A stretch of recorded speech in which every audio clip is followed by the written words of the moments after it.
Since like 9 years, training since about 5 years old. He's definitely within the top 3 or 4 kids I've ever trained. I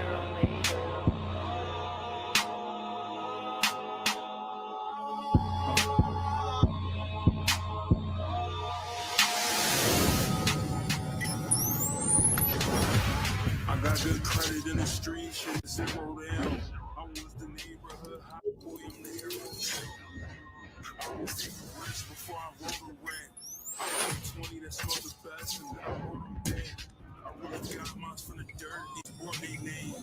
I sent money to the jails before I brought my chain. You proved it out there, you were awesome, and that's why we offered you a scholarship. I've been waiting to tell y'all just for the longest. You know, I'm all in. You know, I'm ready to be a Kane, baby. Let's go! Let's go! Boom! 150 in all cash, I still ain't got no deals. They keep saying I'm the ticket, I'm in the project still. I need 7,500 before the party start. I got PTSD over the car park. What you know about fuck is a project heat. Definitely beat on quarter heat, I know that I was sweet. All I gotta do press a button, yeah, I'm bossed up. 0 down. I was the neighborhood hot boy, I'm the hero. I was super rich before I rolled a rent. I got 20 that smell the best, and then I rolled them dead. I really got mine from the dirt, these brought their name.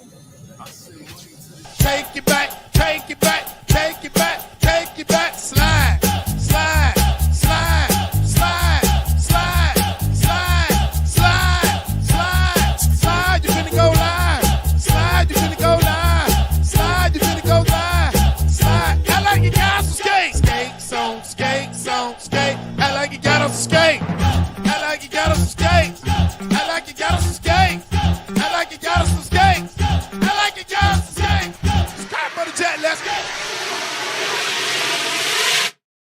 What's up, everybody? Welcome to Coach Hayes Football, the Coach Me Coach podcast, where we talking about these Canes today, baby. It is Canes Talk Live.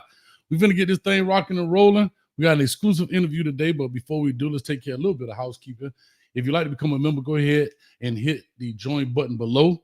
We got a lot of things coming up, some great stuff happening here, man. We back in the building. Of course, we talking about the Miami Hurricane. I beloved Miami Hurricanes, and as y'all can see, I got a countdown up here. We got 50 days, 18 hours, 53 minutes, and 4, 3, 2, 1 before we put it on Notre Dame behind, if you understand me. But with all that being said, let me know everything looks good, sounds good in the chat, and that way we can go ahead and get started, make sure I'm not talking to cyberspace. We can definitely get this thing rocking and rolling. All right, here we go. We got it going good, man. So let's go ahead and talk about the show today, who we got coming up, man. We got the hottest 2026 quarterback in the nation, headed to the University of Miami, in Dereon Coleman.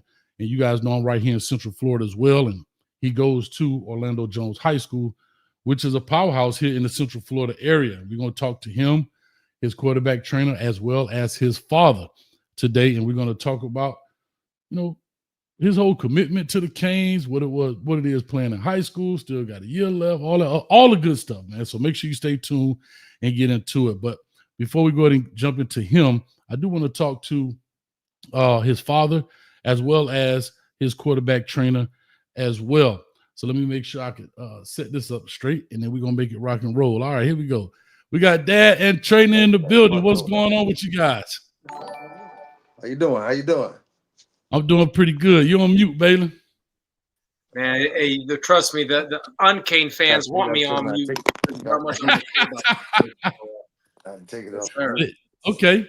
Well, no problem. You know what, Hayes? I'm just glad to be back on the show. I mean, I used to be on this thing every week doing predictions and stuff, and we were rocking it. Everybody, I probably took so much money from this show because I was winning every week. They just didn't want me on there. So, man, you bad for business, Baylor. You bad for business. Week 12, man. Coach Hayes, we love your show every week, man. We all in with the Canes. You already know how I am, so I'm just excited to have this session with Pops here and Mr. Ed Coleman and back with Hayes. You know it. I love it, man. So we got Baylor here, Be True quarterback training. I guess if that's correct. I know you got not only just Dereon, but you got quite a few. Noah Gibb, not Gibb. Yep. and so forth. And you got quite a few. I'll let you definitely jump into that, man. And we got Dad. You said Pops. We got Ed Coleman in the building, man. How you doing today? I'm doing Very pretty good. good. I'm off from mute. You good. You perfect. You perfect. All right, I'm doing Don't good. tell him that. He thinks he is already, so don't worry. Man, I see you got that hand, boy, like you've been giving out some left hooks over there, man. What's going on, man? No, I just had a procedure done today, and but I'm I got you. I was just gonna say, man, hey, just don't hurt our quarterback, man. Just don't hurt our quarterback. That's all. I'm just teasing. But yeah, man. So I'm so glad to have you guys on the show. Like I said, Darren, we get him on here in a second. Let me start with you, Dad. What is it about your son that makes him special? What is it when you see him playing this game?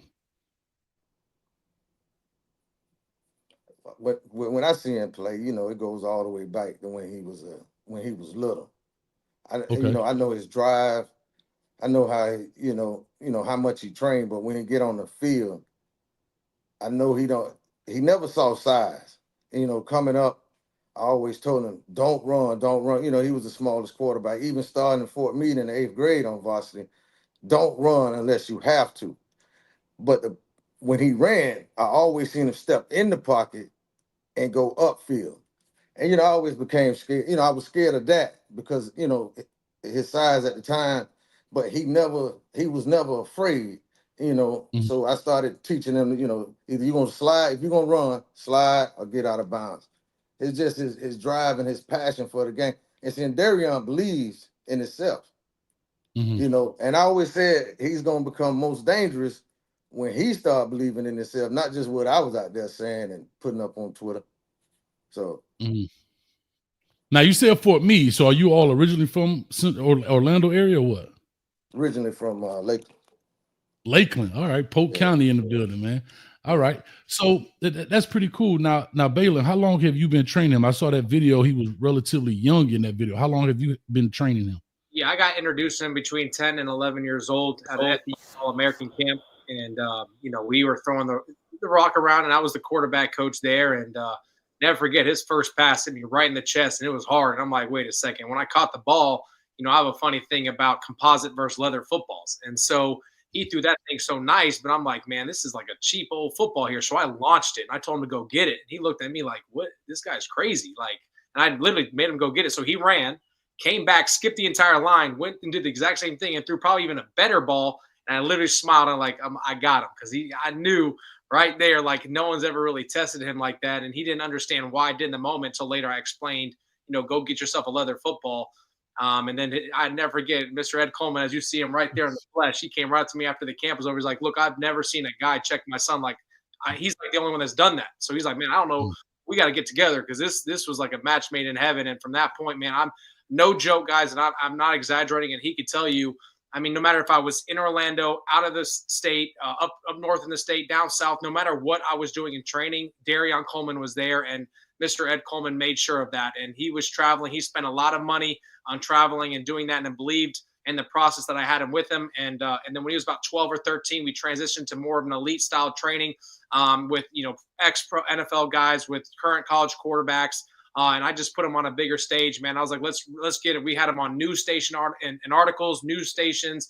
I was just trying to build the brand because I knew he was supposed to be this elite generational talent. And I saw it early, and obviously his dad saw it when he was 4 years old throwing a baseball. So just into that, man, was just special. So it's been about 6 to 7 years of straight development, and just to see where it's going now, the plan that we both had. We talked nonstop again since he was a kid, and it's just this crazy chess and puzzle piece that we put together to where it is now. I mean, it's literally like a match made in heaven. And for me, especially being a Hurricanes fan, just if you would have told me where we are today, this would have been when he was 10 years old, it would have been like my dream, not necessarily Dereon's, but the fact that he's a Hurricane, it's like, wow, this is something crazy in my head to even say we've developed a Miami Hurricane quarterback, a future great, which is a favorite team. So this has just been a crazy journey, Hayes, and Coach and Mr. Coleman knows there's a lot behind the story that people are just now starting to figure out. But in those 7 years, man, there's been a lot of trials and tribulations. And you just asked a really good question. Are they from Orlando? The answer is no. They are from Polk County. He went to Fort Meade and started as an 8th grader. It was literally the winningest youth football phenom in that area in the youth leagues. And his dad kind of orchestrated. He would play 1 year, take a year off and train, play another year. So there was, again, a strategic plan of staying active, but also training and developing. But man, he literally spent his sophomore year driving over an hour and a half every single morning from Plant City all the way to Jones High School, just to play there, because again, that was part of the plan. I played under Coach Elijah Williams at Oak Ridge. He's now the head coach at Jones. They're a powerhouse. They send every single quarterback that's played under him to Division I. So I knew this was the best coach for Dereon to develop and play under, along with our training and developing. And so he made that commitment for over a year, driving an hour and a half. Think about the commitment. That's just in the morning. And then that's not to mention after school, after training and workouts, he would drive back to Plant City on I-4 every single night, man. And it was, it could have been draining for him, but he looked at it as an opportunity to get better and be around the best. And now they officially moved into the Orlando area. And so now he's obviously right down the street now. And so that's obviously been a blessing. But just to show the commitment that he was buying into the process and the plan that we've had since he was 10 years old to where he's at now at 17, it's just been such a beautiful blessing to be a part of that. And I'm truly blessed and honored, especially for Mr. Coleman to believe in me and what I've done in his training, because he was always his mentor and his developer and also his father. And then for him to tag along with me and then several other trainers along the way, it's just been a blessing, man. Gotcha. Well, that's pretty cool, man. And I'm gonna get into that, but really quick, shout out to Birdstone, one of the members here, for the $10. Appreciate it. Peace, love, and hair grease, man. I love it, man. Thank you, Birdstone. So, Mr. Coleman, speaking about what Balin just said, why did you feel that making that type of commitment was necessary for his development?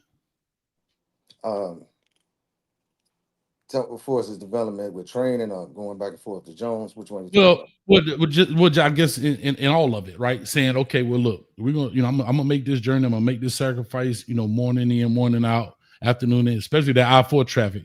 Yee, that right there would have changed my mind. But to make that kind of sacrifice right there, why did you think it was important? It was important. See, you got to know Dereon. He had a drive that was unstoppable, which made all my sacrifices that I was going through at the time, which made it easy. When I saw that he wanted it that bad, so no matter what, I was going to make it happen. And one of those drives going to school one morning, he was just sitting there looking out the window. A lot of mornings he was tired and I was tired, just getting off from work. And I take him and I told him, I said, look at me, you don't never quit on me, and I never quit on you. And he had a passion for training. One of the things with his training goes back to when he was little with Balin. Balin always had older high school quarterbacks and well-known quarterbacks he was training at the time in high school. When Dereon went out there, he never went to train. He always went to compete. And I just love that fire in him. And he actually kept me going to get him back and forth everywhere. And we went through a lot of adversity over the years. Dereon is the youngest of 5 kids, and they were saying that everything is about Dereon. It's no pecking order in my house. They all love the same, but he had something else that I had to put a little more time in than what they did. And I put time in all of them. He just had something that kept me going, it just kept me going all the time, even flying in and out of the state. And I stood behind him. He stood on business. He's still standing on business. And it was actually easy when I look back at it, but it was hard at that time to put everything in so he could do what he do. And I had great help. I had, people like Balin, people like Coach Will, even the Jones community. I mean, Jones is like a family. They all pitched in because, they knew our story. And they helped out until we was able to move over here for us, getting him back and forth to school, understanding that he was tired. It was just a lot.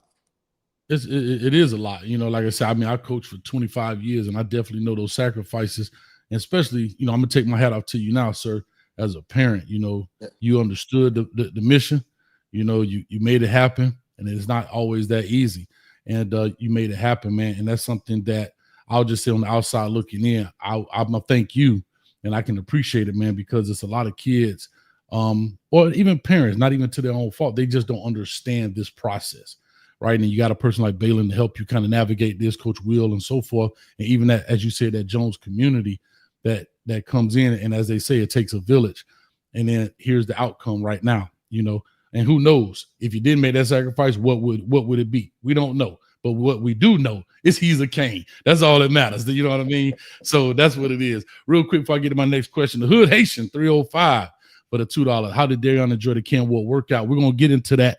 We'll get into that a little bit, but I appreciate you, Hood Haitian. Thank you so much for that. But so speaking of Jones, right?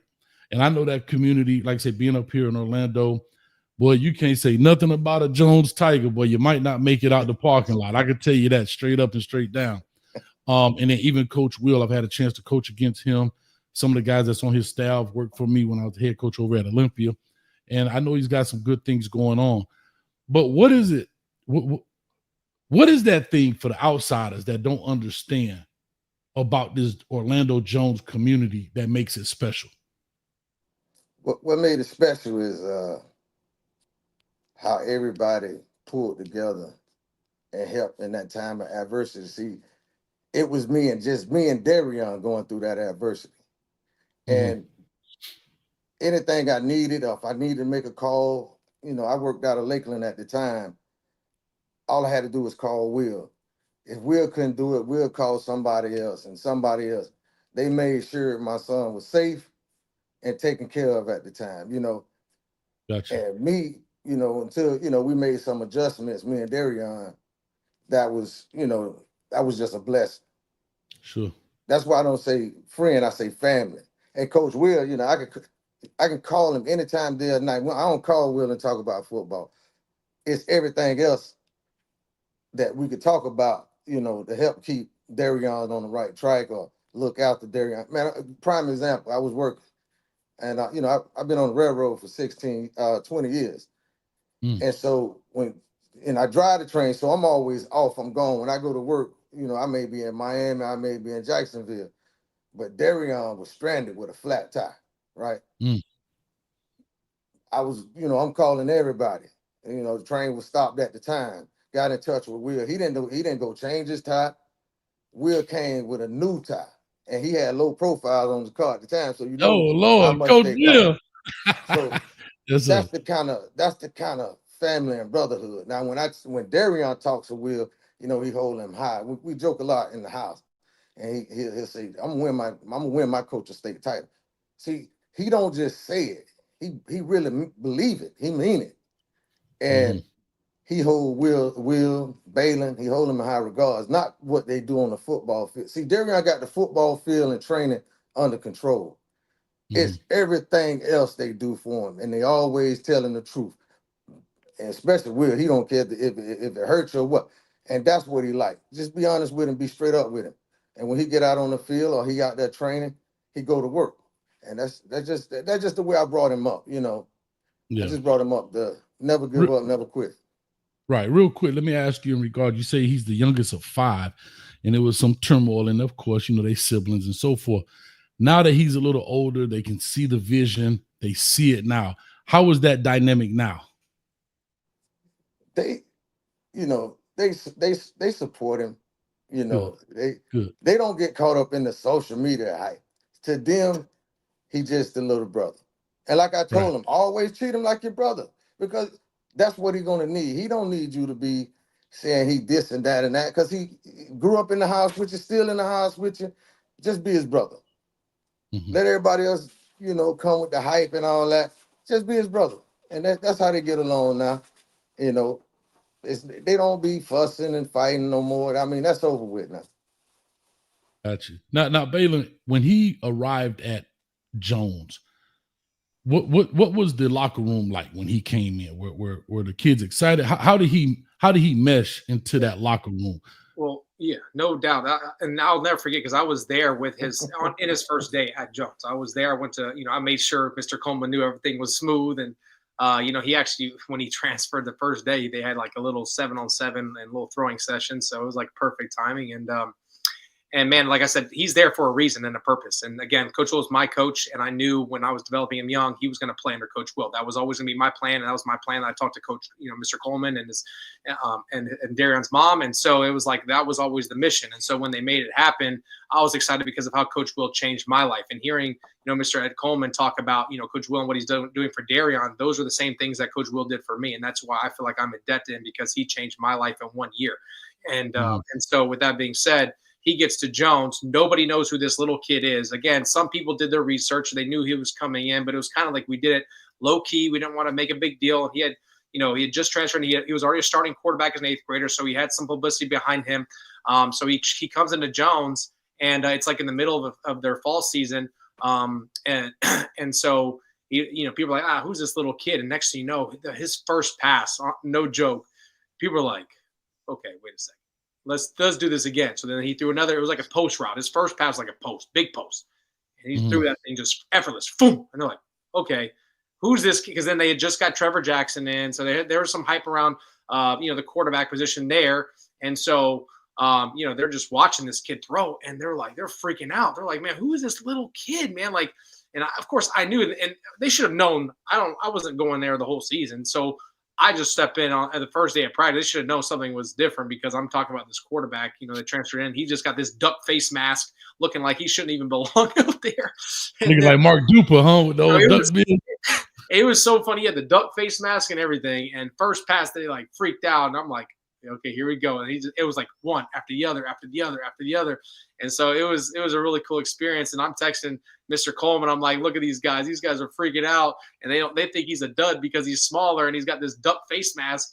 And he's throwing out there dots and stuff. And it was funny because the starting quarterback at the time, all the ones were trying to go routes with Dereon. And it was like, here we go. So we knew what time it was. And it was no games. We knew once he got to Jones, it was lights out, and to watch him progress from that moment all the way to where he's at now. I mean, like Mr. Coleman said, even in trainings, he came to compete. He did not come to just develop. It was developing through competition, and he was always held to that high standard. He's one of the only ones I've ever done that with because we knew where he was headed. And so with that being said, he walks in and immediately competes with a 4-star quarterback. And we know how that all ended up. And that's, he had 20 offers as splitting time as a sophomore at Jones High School. So just to watch from that first day going to Jones from this duck face mask, it was so funny. After the first practice, he walked up with me to Coach Will, was like, hey, do you think I could change my face mask now? He's like, don't worry, but he was going to flex by tomorrow. So he kind of earned his stripes right off the rip. But yeah, man, he's just a special talent. He's a God-given breed. And again, no matter what training I did, he could have been any trainer, to be honest with you. I was just blessed, and God kind of orchestrated this whole thing. Because this kid was destined for greatness. He's got God's gift. We say that it factor. We talk about that all the time. Dereon has the God's gift. It's something that he was born with. I know, again, Mr. Coleman saw it young when he was throwing a baseball, and I'm sure obviously throwing a football, but it's just a blessing, man. I don't want to take no credit because if you watch Dereon and just the gifts that he has, he's just different from everybody that I've ever trained, everybody across America. He's the most trending quarterback right now. And everybody's freaking out because if you watch him in person, you see what we're talking about. It's easy to get on a podcast. It's easy to talk about this or that, but everybody can only see from the outside. They look up at 24/7 rivals on 3. Oh, he's too small. Oh, he's fragile, but he's never gotten hurt in a season. He's never had to take a game off. He's never lost a competition battle. He's won multiple MVPs. He's had 20 offers as a backup. I mean, you name it. What more can the kid prove? And now he's grown. And now he's starting to come in with himself. He's a Miami Hurricanes commit. They chose him. He had a bunch of offers. He could have committed. He committed to Oklahoma under the table. He had several different options. Auburn's coming after him. UCF was ready to pull the trigger. Everybody was all on board, and he decided to become a Cane because they chose him out of the entire 26 class. And that's why it gives me goosebumps. And I can talk about this because I'm a Hurricanes fan. You know that, Hayes. I want nothing more but to win multiple championships and have Heisman Trophy winning quarterbacks. And I think Dereon is the best guy out there. So they got the home run, and he's a Cane. So I just think that's special. But people always talk about the it factor. Yeah, I believe that he has the it factor, but not just that. He's God's gift to this earth, man. And Mr. Coleman didn't let that gift go to waste. And so it gives me goosebumps talking about it. But yeah, that was kind of a sum of his first day at Jones and to where we are now. Right. So let me ask you this, Dad. In regards to, I've heard this come up a couple of times about size, right? You even said his size didn't I'll tell matter. you, Ace, this is why we're on this show now. We gonna come after you with this size thing, because when he committed to Miami, you're like, you're a little small. We gonna come. No, no. Yeah, well, that's what I'm saying. So, how did you, as a father, first of all, I know how kids are today, right? They watch social media, they read the comments, all of that stuff. Everybody's hitting you these quote unquote expert analysts across the 247s, the on-3 analysts. He has X, Y, and Z, comma, but did that kind of talk affect him? And then my part two of that question would be, if it did, how did you as a father navigate that to keep him focused? But okay, here it is. That talk never affected him because he don't look at social media. It did affect me.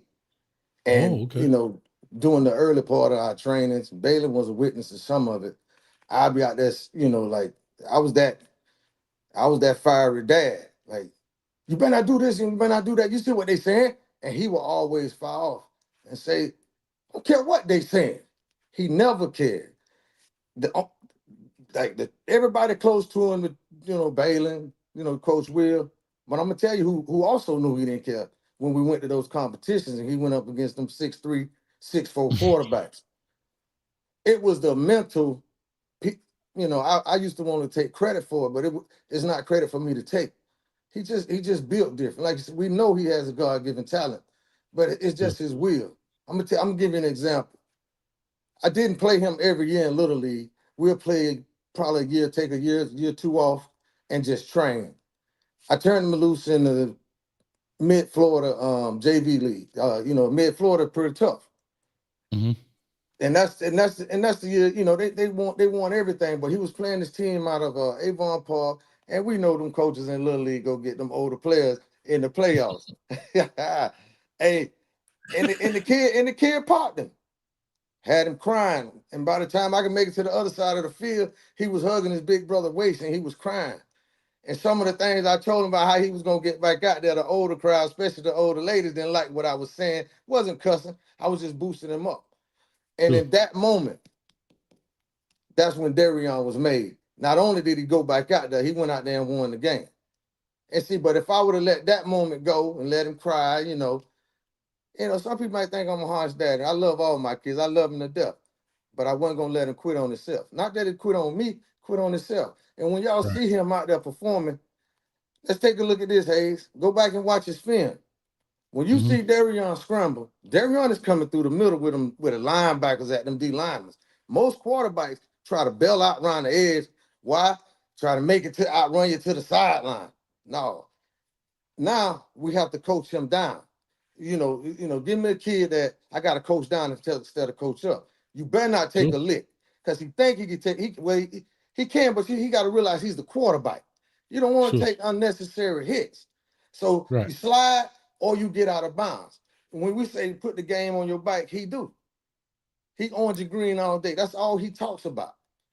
When That's awesome. He don't look at this social media stuff. He don't get into that. You might think he do. When he got his phone, he on YouTube looking at a football game, or he looking at these other players, especially now lately, the last few months. He looking at these players he trying to scope out for Miami right now. But size them up. Yeah. Yeah, but he never got into that. And he never got into that height. And if you hang around him, you'll find out. He like to smile, he like to laugh.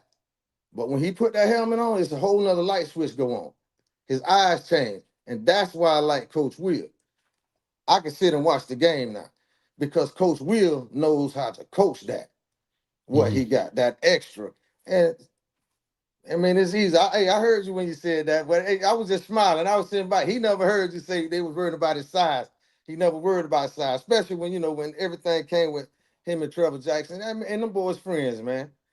And everybody else had stuff to say. They just had two different games, but they friends. Yeah, you talking about Trevor Jackson and who was there? I think he's at Florida State now, if I'm not mistaken. Correct. At Florida State, yeah. And that's a very interesting point you bring up. But I'm gonna go back and say this to you again. I applaud you because these young men do need fathers, man. And I applaud you because, like you said, without that particular moment, maybe Dereon doesn't become the person he is, right? Exactly. instead of the nurture bug hitting them, you hit them with the nature bug, and it became real, and reality set in at that particular moment. You know what I mean? And so again, I take my hat off to you as a father making this thing happen. But again, when we talk about these things, right?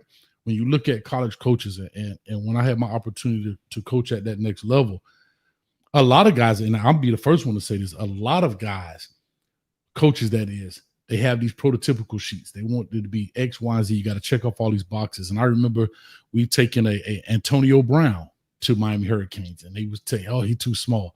I'm like, bro, this dude can replace Roscoe Parrish. He could be his replacement. Coach. I'm like, bro, he played quarterback for us, but he goes to y'all camp at receiver and making all these 5-stars look silly. But coach, he's too small. So that can't be a thing. But here's what I do know, especially in today's game. Size doesn't matter. It matters some, but it's not a big deal. Can you produce? That's the biggest check mark that needs to happen.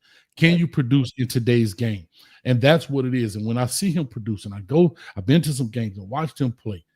He can produce. He can lead. He is a leader.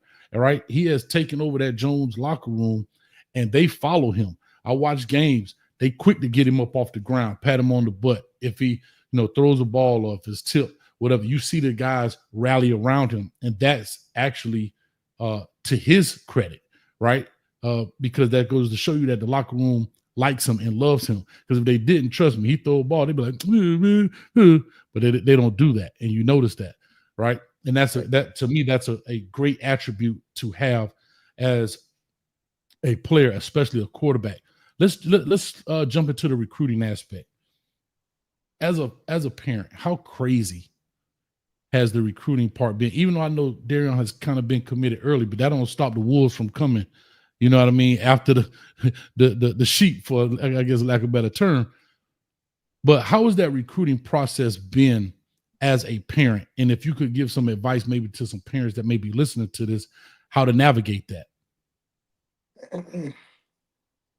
I pretty much see, me and my son, we have a great relationship. I always brought him up. I always told him, over the years, I used to see these kids commit, decommit, play that game. I always told him we ain't gonna play that game. Not even knowing that he was gonna get the big scholarship off of the commitment because everybody was knocking him for his size at that time. So ours is a little different. Yeah, they're calling, but Dereon said it. He only taking one visit. I always told him we only taking that one official visit. Once he gave his commitment, see, that commitment was big.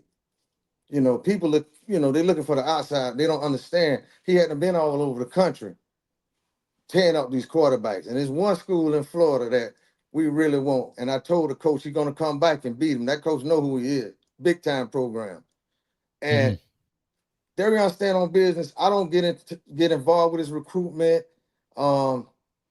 that much. He said, I ain't finna be answering the phone. I mean, that's just my stance on it. You said just what you're gonna do. I'm not finna get on the phone and play with a man and smile smile in their faces. So whatever him and Will doing at Jones and whatever Balin do, I let them do it. My job easy right now with this recruitment because I said, we just weren't gonna play with it. That's just how I look at it. I totally understand. I mean, to me, like I said, when you have the village, right? That's the key word. When you have the village and people that have navigated these waters already, and you have trust in them as a parent, your job in that aspect becomes relatively easy because you trust Balin, you trust Coach Will, because they've been through these process numerous times, right? And so when it comes to that recruiting part, you say, y'all got that part of my son. Let me know what's going on, and we all for it. But Balin, then let me turn to you. How was that process then? Because I know that you take a lot of trips, especially with not just Dereon, but other quarterbacks. You've been all over the country with these guys. What has this recruiting process been like from that side? Yeah, no doubt. And again, I appreciate, Mr. Coleman trusting me with that. I think I was on more visits with Dereon than him. And I'm all the way flying across the country. And one in particular was his current dream school that we talked about when he was 14 years old, or 12 to 14, between that area where he was like, I'm going to go to Oklahoma because at that time they're producing Heisman Trophy quarterbacks and stuff. So I actually took him on that visit. He had already got the offer in a workout. And so we went up there and it was awesome. And And I think that moment, he was bought in. And again, he takes that word commitment serious. I mean, like Mr. Coleman said, once you commit to something, you're all in. And I was more for it because of how much we talked about as a kid. He was still trying to play the game. He had over 30 offers. And so, we're just trying to figure out, but I told the coach right there in the office, hey, once you give him that green light, we're all in. We're going to be boomer sooner, all in. And we were sitting right there with the OC, the head coach, and he flipped him a coin and said all in. And he said, if you come back here, Dereon, I want you to give me this when you're all in. And so that was, I believe that was April or May, and that he was going to come back in June. Well, we came back. Well, he flew out there in June, the first week of June, did his camp, lit it up. And at that time, he wasn't really ready because he wanted to commit on his birthday. And so we kind of had a month to play with. And he was like, I'm going to wait it out. And sure enough, he comes back that first week of June, goes to Miami, lights it up in a 7-on-7. Dawson calls me, freaks out. It's like, dude, this is the best quarterback we've seen live. And it's like the really first time Dawson got to see Dereon. And so, like, live in action. And so when he did that, he called me. He's like, dude, I just offered the kid. He's number one on our board, and we want him. And so once that happened, I freaked out. I'm freaking excited. Dereon, he's still kind of playing the Oklahoma thing. And so it's just crazy how he went to Oklahoma on like a Thursday. Miami lit it up on a Sunday, got offered. That Wednesday, he flies out to Maryland under the table just to visit them. He didn't really consider Maryland. They took care of it, whatever. They got it done. He calls me. They're sitting in the airport. He's like, this ain't for me. This place ain't for me. Next thing you know, Oklahoma calls and was like, hey, Dereon, you're still our guy. We're interested in this other kid right now. It's between you and this kid named Jane O'Neal. And, of course, Dereon, he's a competitor. It's either going to be he's the top guy, and that's how I train all the guys. I say, look, you're number one on everybody's board. When you commit, you better be number one. They choose you. That's where you're going to be at. And so, of course, I'm having these conversations with Dawson behind the table, and Dereon's kind of, still filling it out. Well, Oklahoma calls him and tells him that. You know what he does? He calls me. He's like, Balin, I ain't going to Oklahoma. Screw Oklahoma. I don't care what you want to do. We're not going to Oklahoma. I'm thinking about UCF. And I'm like, UCF? He's like, yeah. Actually, no. He told me he's not going to Oklahoma.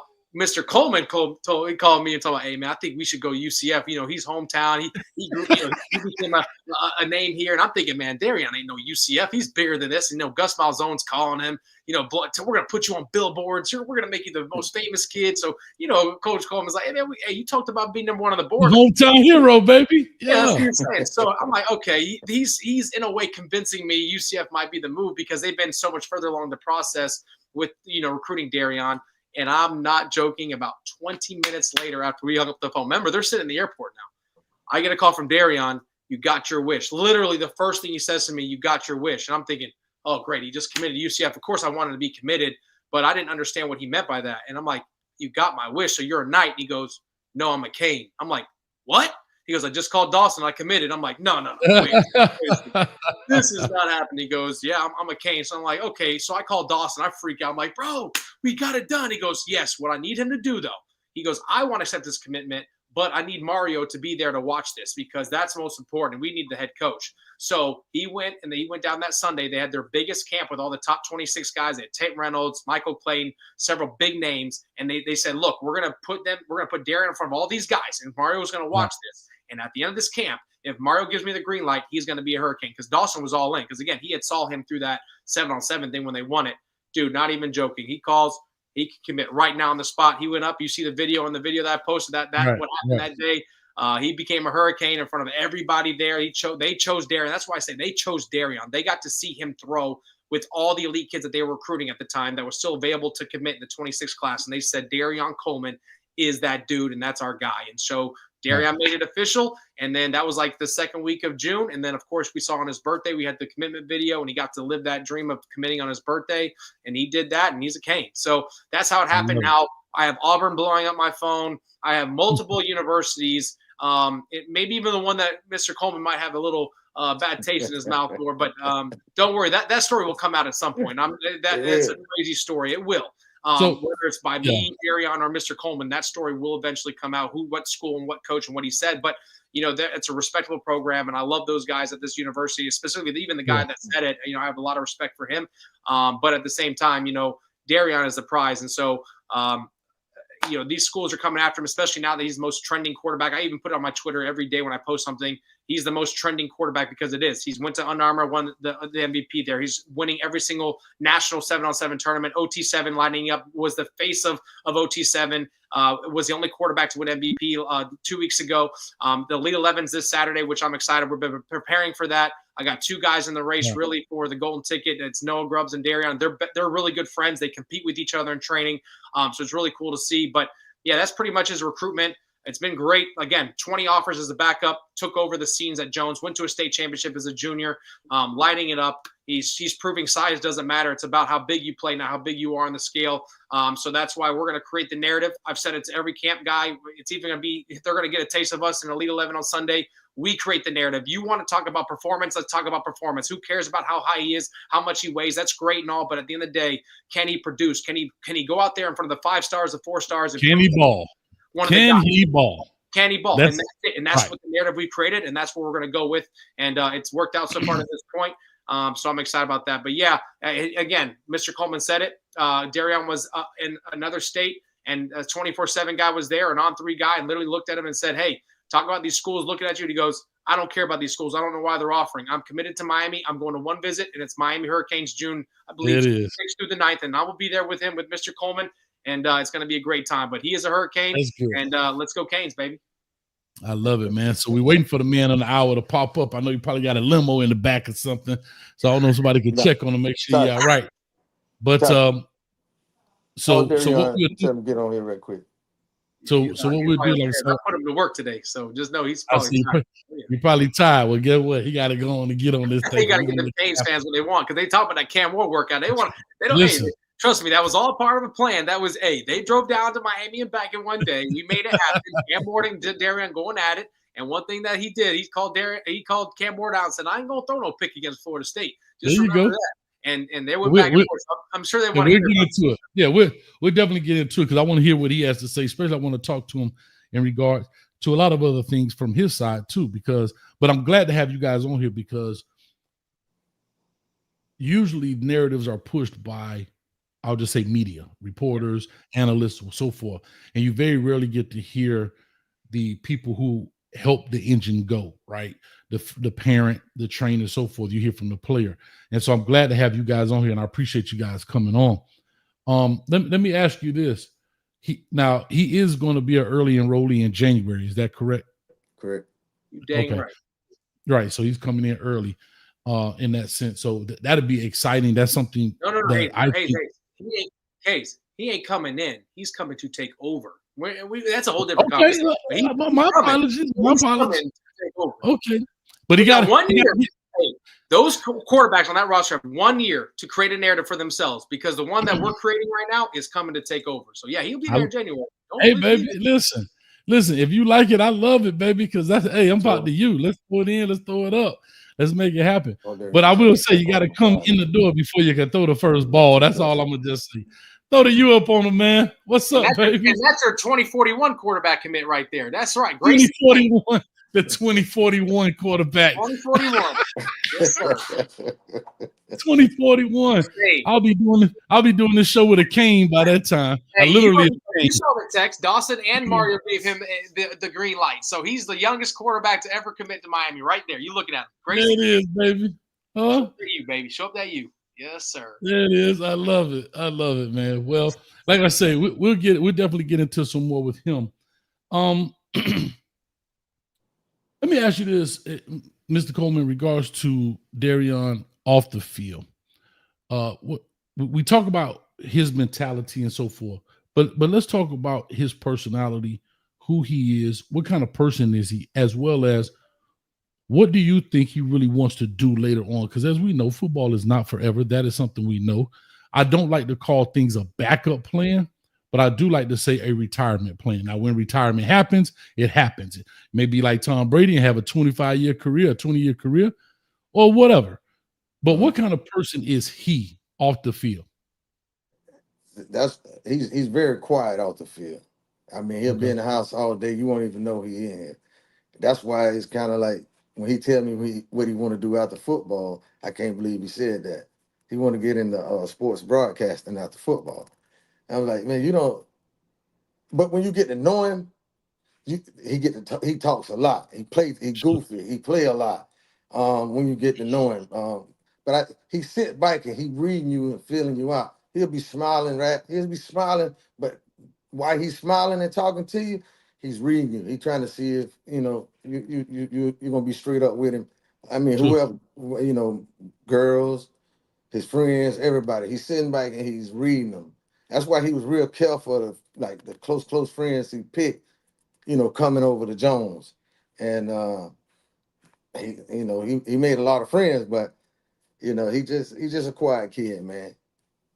It's interesting you say that. Excuse me. It's interesting you say that. I had a player. I think this dude may have said 10 words in the 4 years I had him. And he said he wanted to be a sports broadcaster. I say, what? You don't even talk. You know what I mean? But like I said, at the end of the day, that's interesting, man. That's what it's all about. And I'll say this: he got a spot here on Coach Hayes Football. Anytime you want to practice out this stuff, he can definitely come on and get his own segment right after the game live. So tell him he got a. Hey, Balin's son got his first offer from UM, class of 41. But guess what? Dereon got his first internship right here at Coach Hayes Football. The Coleman segment. Don't forget, my 2044 son, River Blaze, got an offer from Miami. We got 2 Canes in the house. Don't worry about that. 2 Canes. 2 Canes. You think you slick. You got them spread out just enough where one is going to be walking out. They don't have to 3 years apart, man. They don't have to compete against each other. They'll be walking out while the other one walking in. I'm sorry. One will be finished taking over while the other one coming to take over. How about that? I love it. I love it, man.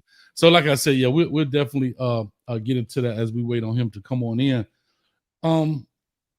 Let's talk a little bit about the state championship at Jones right now. I know that's something that's been talked about. I don't think they have had an opportunity to win a state to win the state championship. They've been, I think, to 2 or 3, if I'm not mistaken. American Heritage. I think they played Northwestern. Yeah, they've been to 2 total. Yeah, one was, I believe, 2019, and then the one that this past year. Yep, Northwestern. Right, and you said, Dereon, that's one of his goals is to bring Coach Will a state championship. His first state championship. He's never won it. He's been there 3 times, never won it. Oh, wow. Okay. I think that'd be great. But I was, as I looked at that game and I kind of refreshed myself with it, Dereon, he took over that game. I mean, he put up 21 points himself, as you said, ran through the middle to score points, didn't try to elude guys outside. He got behind his pads, got that thing in there, and really they took it down into about 8 minutes into the 4th quarter.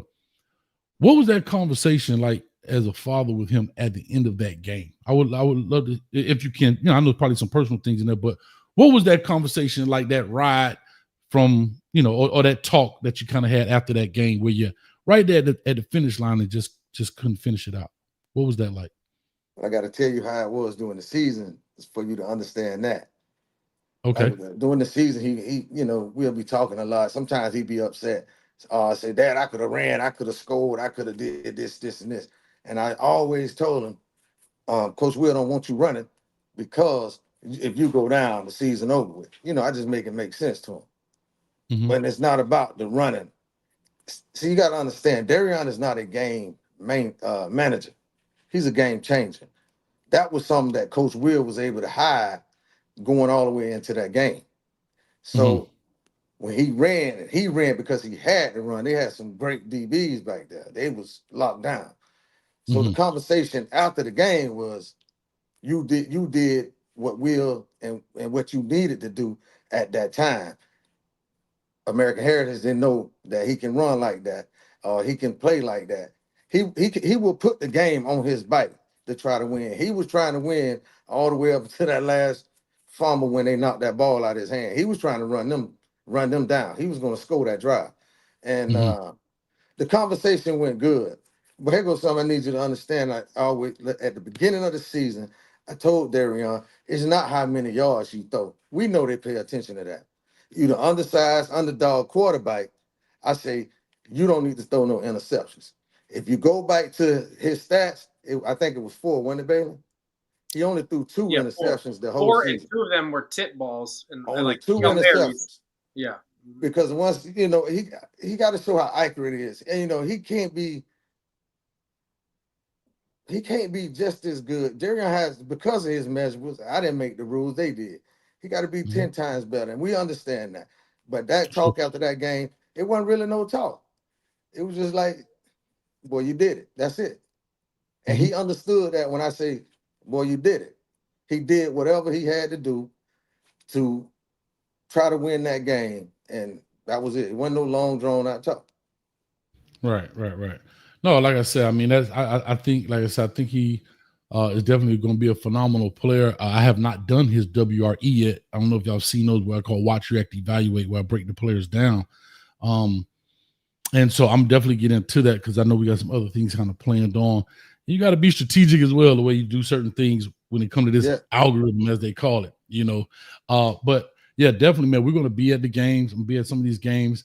We're going to try to work some things out here through Orange County as well, coming out to these games. But it's super exciting. And as Baylor know, we used to do work for VSN where we call the games, the color commentary and play-by-play.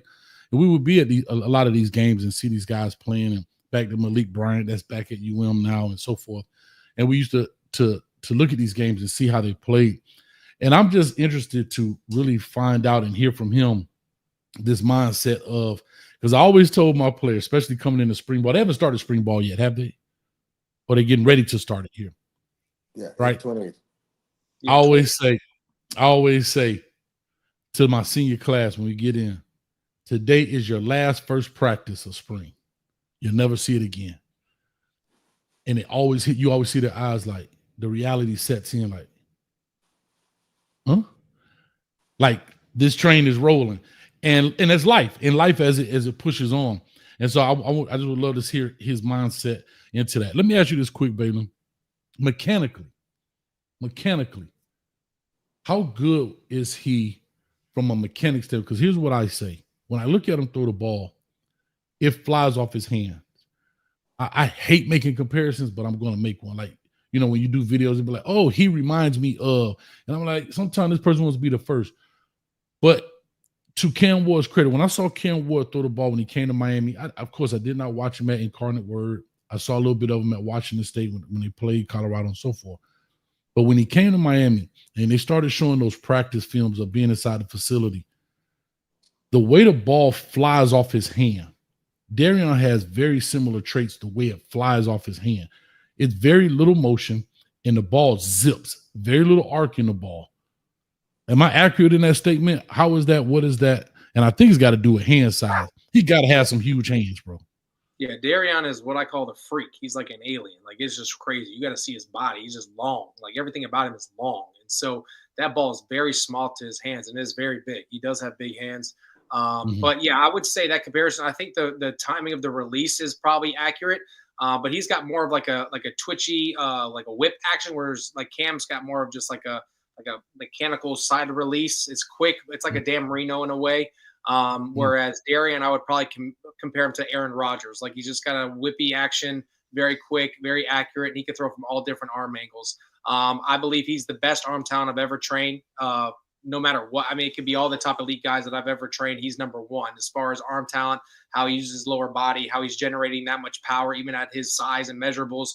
You can't tell me another quarterback with those same type of measurables throwing the way he's throwing and effortless. I mean, there's long ball competitions where he's beating guys that are 6'4", 220. We're talking he's throwing 72, 73 yards off one step, where these guys are getting at 67 to 69, you know, and this is just God-given. That's why I say it's God's gift. I mean, no matter how much training I do, I'm not teaching that. You know, that's just from his body and how he generates. I mean, again, throw him in the weight room at 165 to 170 pounds. He's benching 280. We're talking reps, bench press. I mean, people are like, this is unheard of. It's like the freakiest thing, but that's just, it's just weird to explain it unless you see it for yourself in person. So, but yeah, mechanically sound. I think that the way the ball travels is very similar to Cam Ward. They have very similar play style, whereas Dereon is very slow in how he goes through his progressions. Like Cam Ward, people freak out. Cam Ward's backpedaling, walking in the pocket.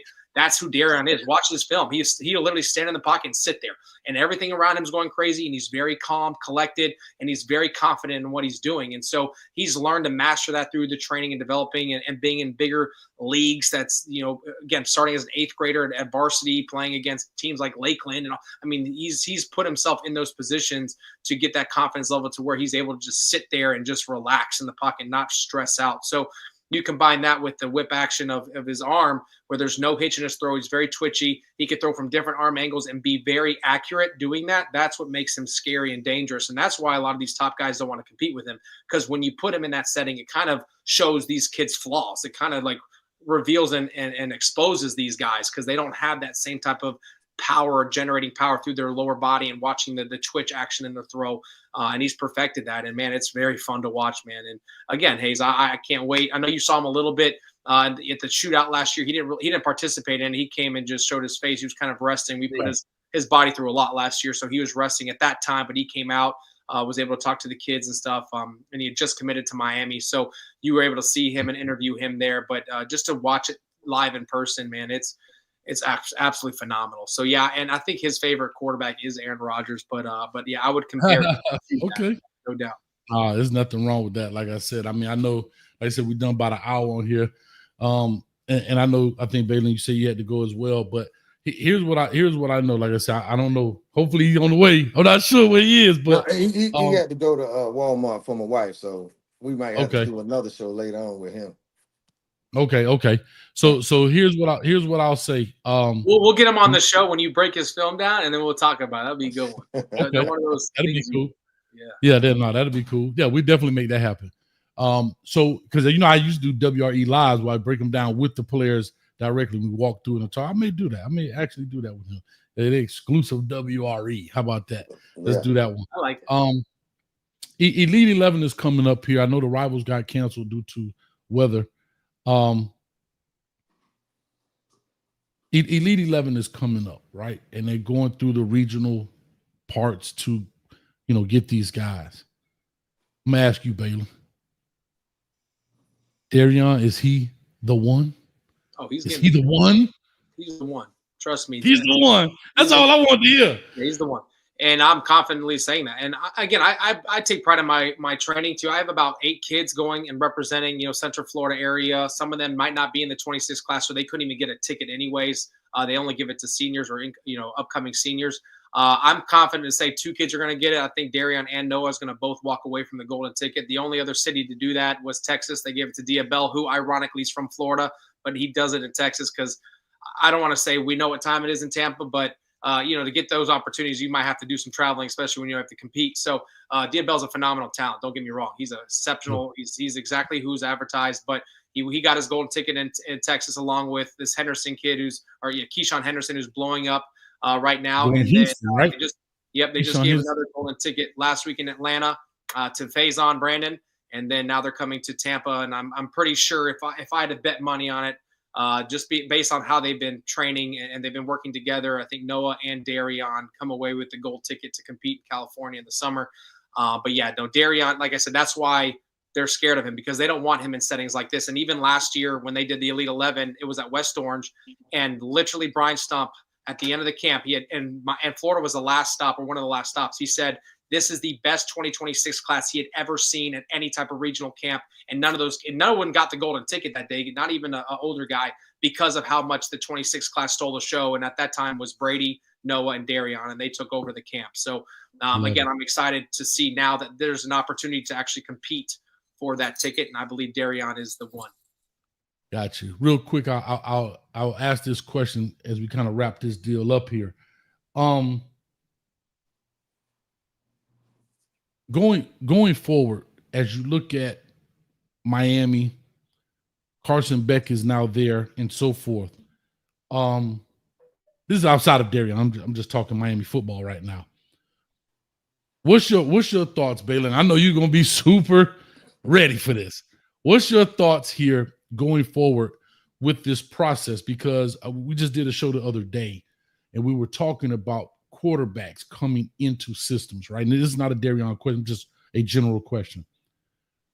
with the transfer portal being what it is, and players coming in, and the ability of a Cam Ward that can come available, the ability of a Carson Beck that can come available, who knows next year, question mark, can become available. Is that playing a role in a lot of these recruits' minds as these quarterbacks coming in? Because, before it was like, all right, here's the process. I'm coming in, I'm gonna sit my year. Like it was kind of a stage. You kind of knew what it was, but you got this joker card over here called the transfer portal that can throw a monkey wrench in that process. Do you think that's a problem in today's recruiting? It is in recruiting high school. I don't think it's a problem overall in general. I think it's great. I mean, I was a transfer myself. I believe if the situation's not right, you either get out of it, or if you've earned the right to make the money that you deserve and the program's willing to pay it. I mean, yeah, you go. I mean, Carson Beck's the highest paid player ever in the portal, and he's injured, so that's kind of weird. But yeah, and of course it has to be Miami, and right before that was Cam Ward in 1 year. So I mean, both at Miami. So I think. Again, that could be a factor in, Dereon going into January. But here's the thing. If you watch how Miami is recruited, it's like a bridge year for when Dereon comes. I know that they believe Dereon's the next big thing. I have conversations with Dawson all the time. Dawson literally loves Dereon and knows what his offense can do with a guy like that. And so I think by getting a senior quarterback who has 1 year left is going to open the opportunity for next spring to really bring in Dereon in January and compete, because of course they had a high level recruit come in and Luke Nickel. And then of course they've kept the other same guys there, which I doubt they'll be there by the time Dereon gets there, in my opinion. If they are, kudos to them, but I wouldn't stick it out, especially knowing how Dereon's trending and what they're doing and how Cam Ward's and the workouts are happening. And this is getting crazy now. And so there's pressure in the quarterback room now. And I don't really have to, of course, I'm going to continue marketing it, but I don't really have to do that, because now people within the building are saying there's not even the starting quarterback for the future there right now. So what they're doing is setting the stage up for something really, really nice come January, when little Dereon Coleman, or big time Dereon Coleman, walks into this facility. I'm ready to compete. And so with that, if they decide to bring in a guy, that only means that they just want Dereon maybe to wait another year to get bigger, faster, stronger under their development.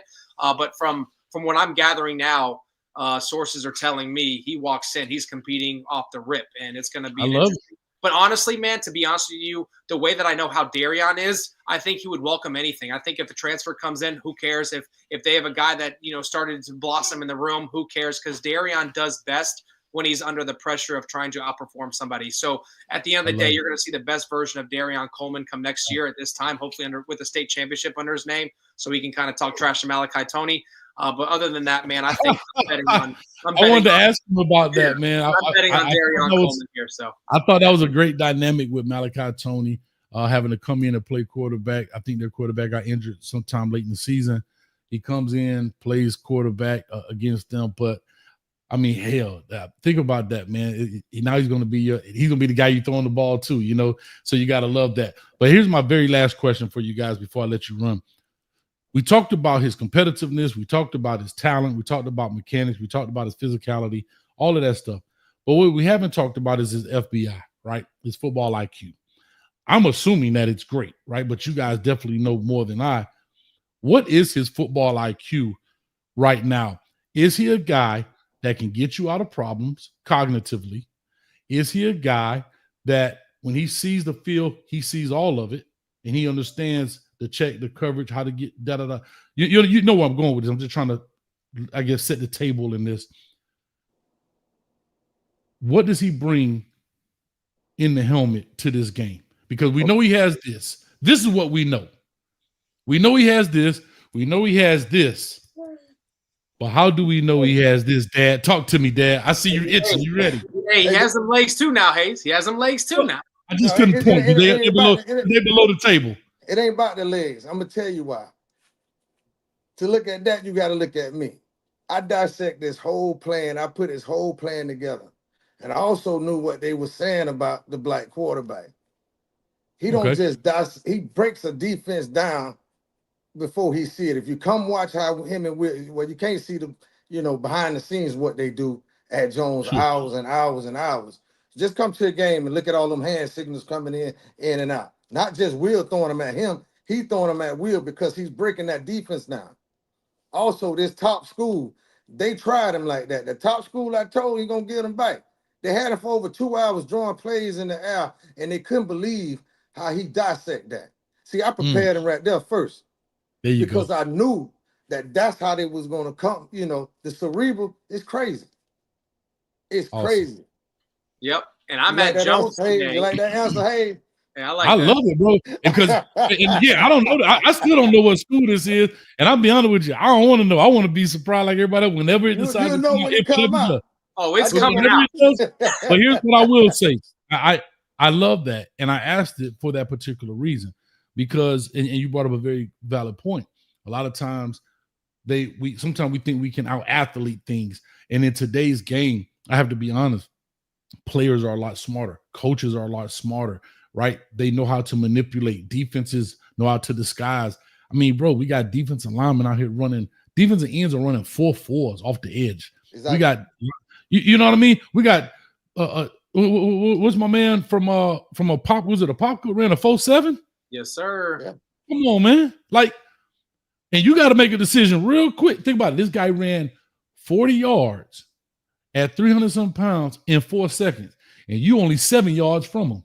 So you better make a decision. You better make it in a hurry, if you understand me.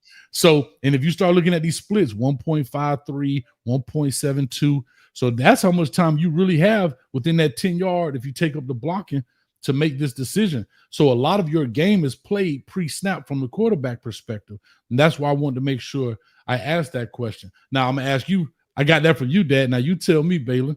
Yeah. You tell me from the quarterback perspective, what's his superpower between the ears? What is it? Defense, reading the defense, understanding the routes, what? Yeah, no, it's everything. And I think that's, again, why he's with Coach Will. Coach Will actually teaches the game from the X's and O's. A lot of guys rely on the athletic ability at quarterback to get you out of trouble. He's actually teaching the game. That way you're ready when you go to college. And so he's getting the X or the NFL level coaching as well as, you know, the teaching and stuff like that through the development. And so even today I'm at Jones and I'm watching him, or literally Coach Will said, you run the practice. So he called every single play against 1 high, 2 high, cloud. He literally said, Dereon, you call the play based off the coverage and go beat him. And he literally lit it up today. Literally, he was calling the plays based on how he's seeing it pre-snap read. And then when the twos were going up, he was calling the plays as if he was the head coach to the younger guys. So when you're doing stuff like that, that's only going to help you and prepare you better as a quarterback. And that's why you're seeing him on the big stages and OT7s and 7-on-7s. I mean, he's just dissecting everything because he's seeing it before the pre-snaps going, because he's actually understanding football and concepts and coverages and how you're supposed to beat it and stuff like that. So when you have a kid that's doing that, that's an elite level. And then we transition to the football game. 9 school records, all-time school records he broke at Jones High School. He threw 30 touchdowns to 4 interceptions. 2 of those interceptions were tip balls off, deep ball Hail Marys before obviously half was over. Or the other 2 were also, could have gone either way, kind of jump ball stuff. So 4 interceptions really could have been 1. I think 1 was maybe a bad decision. But you're talking about a season that went undefeated, perfect 10-0, first time in history. 14-1 overall, state championship. And let's be honest, 7 games took place in the state title game in FIU Stadium, which you're familiar with. And the best game of it all was Jones versus American Heritage. Everything else was blowouts. It wasn't even close. It wasn't entertaining. You had Dereon Coleman, Miami quarterback commit, versus Malachi Tony, who had to play quarterback, who was a receiver commit. They call him Baby Jesus. And they went toe-to-toe. And it was the most entertaining game that we saw the entire weekend with any type of classification. So with that being said, that only happens when you understand the game, and he understands the mission and the purpose. And that's because he's been taught well, he's been developed well, and he's getting real actual coaching, and not so much strictly depending on his athletic ability, but because he actually understands the game. And that's why I know when he gets to Miami with Dawson's offense, I mean, I would be shocked, very shocked. I would bet my money on this, that he would walk in either starting and competing as a true freshman, or they might give him a bridge gap year, but he is going to be the face of the University of Miami. And I'm going to have a front row seat along with you, Hayes, and along with the Colemans right there in Miami, South Beach. Yes, sir. Hey, talk to me. You got 5 seconds. I got 5 minutes. I got 50 minutes. Talk to me. Let me explain something. You could trace this back to interviews I was doing when he was in the 8th grade. Okay. Dereon slows the game down. He told me it was his summer workouts going into the 9th grade. He was going to play in at Plant City High School, which he did play. He started 3 games. He said, Dad, we was coming from practice one day. He said, Dad, I don't know how to do it. I said, you do what? He said, I could see the pieces moving on the defense. Then when you watch his game, I hear everybody in the stands around me screaming, run, run, run. He's not running. He's going through his progression, but he's on the ball of his toes, and he's watching the pieces move, and he just picks them apart. And that's why I say that's his God-given gift. He can slow the game down. Yeah. It might I'll sound say crazy to some that don't believe. No, but I agree with that. But I'm gonna tell you what that tells me. You know what that tells me? What's that? He's fearless. Most people run because of fear, not because they can't see the play. The clock in their head is saying ouch is coming. Right? Pain is on its way. But I'm saying it's running though. No, right, yeah. It's the big ones running. Like they say, they the size of the dog and the fight is the size of the fighting the dog. That's what the saying goes. But now it's only matter because it's quarterback now. It's a quarterback position. Yeah. And rightfully so. But when you said that, and he's standing there, and Balin, I never played quarterback, but I've been around and coached quite a few. You played quarterback. A 300-pounder up under your chin like a party hat, ain't nothing fun about that. And you can only take 2 or 3 of those, and you be like, hold up, partner, let me get up out this pocket. But to a young man that can stand there, he's fearless, and he's trusting those 5 in front of him. And a lot of guys are like, I see it, I can't wait because ouch is on his way. And so that's an actual. When you break his film down, break his film down and look, watch his first. If he have to get out of there, watch his first 3 to 5 steps. Look how fast they is. Not just they fast, they quick. He's fearless. He's standing there because he trusts his ability to escape the pressure. To escape, sure. So it's not that he's trying to run. He's gonna escape and he's gonna buy time. And where he get defenses at, he would throw the ball a split second before standing over that line and gonna kill you because he wants to throw the ball downfield. They're just as all quarterbacks should. They're gonna say that's a sign of a good quarterback, right? I had a quarterback one time.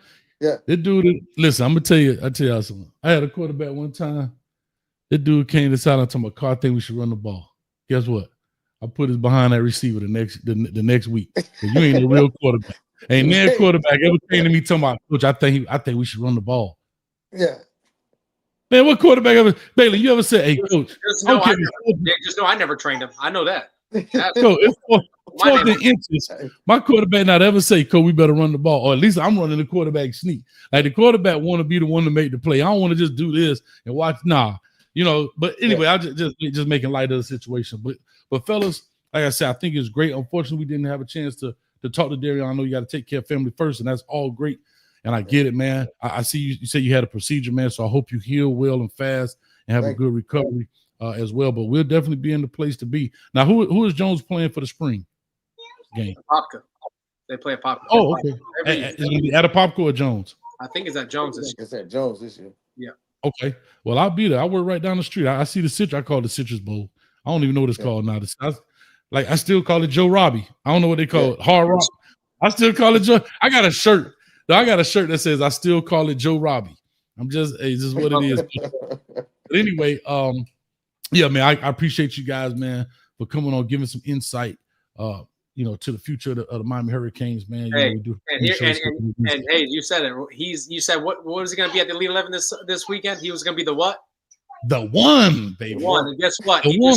And this is for all you fans. He just changed his number to the one because he is the one, and Coach Will made him do it. He was always 4, but he told him today, and I was in the office, you're number 1 because you are the one. You are the one that's going to get us through this, and we're going to win a state title together. So he gave him that jersey number 1. That's awesome. Because Brown left. He's going to Florida. Yep. Is that correct? Okay. Yep. So he's got number 1, and Coach Will don't give out that number unless you've earned it. He looked at him. He says, "You ain't going to decide. You're putting that jersey on today, and you are number 1, and we're doing this thing." So it gives me goosebumps, man. I got goosebumps right now because I was right there in the office. Man, if y'all watch my video, I tell people all the time, you only get number 1 for 2 reasons. Either you the coach's son or you the best dude on the field. There's only 2 reasons you get number 1, bro. You gonna be the coach's son or you the baddest dude on the football field. I ain't never seen a dude with number 1 on the sideline like this. Ain't gonna happen, bro. It don't happen, my man.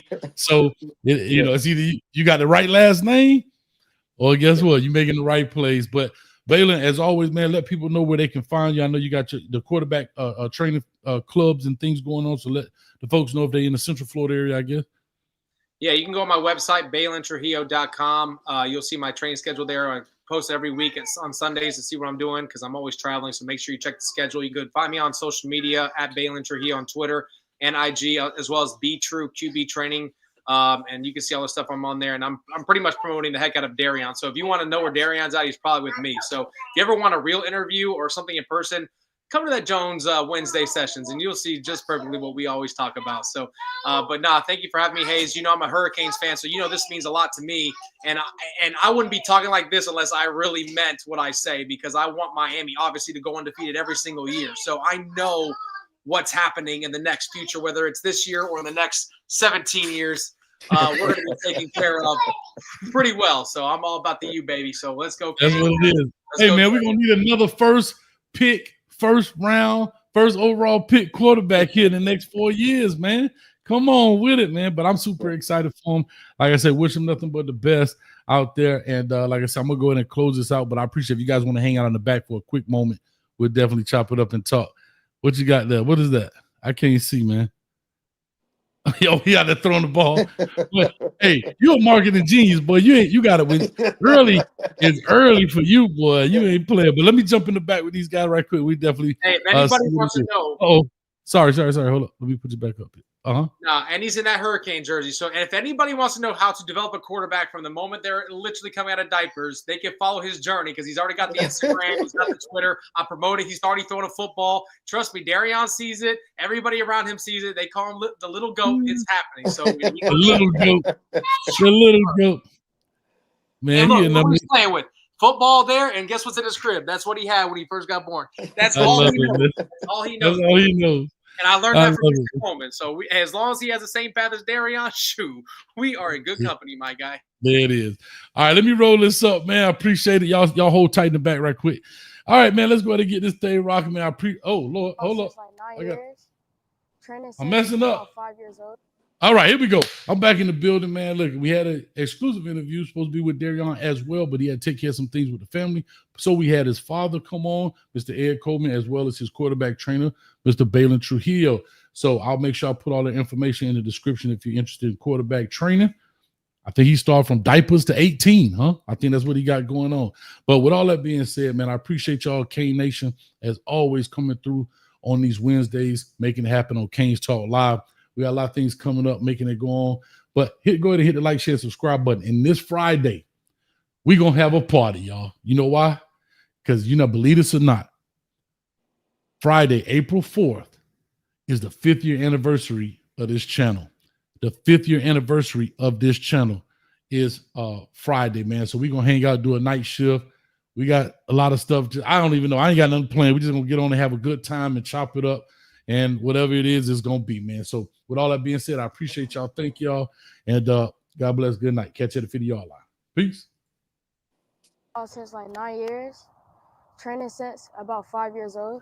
He's definitely within the top 3 or 4 kids I've ever trained.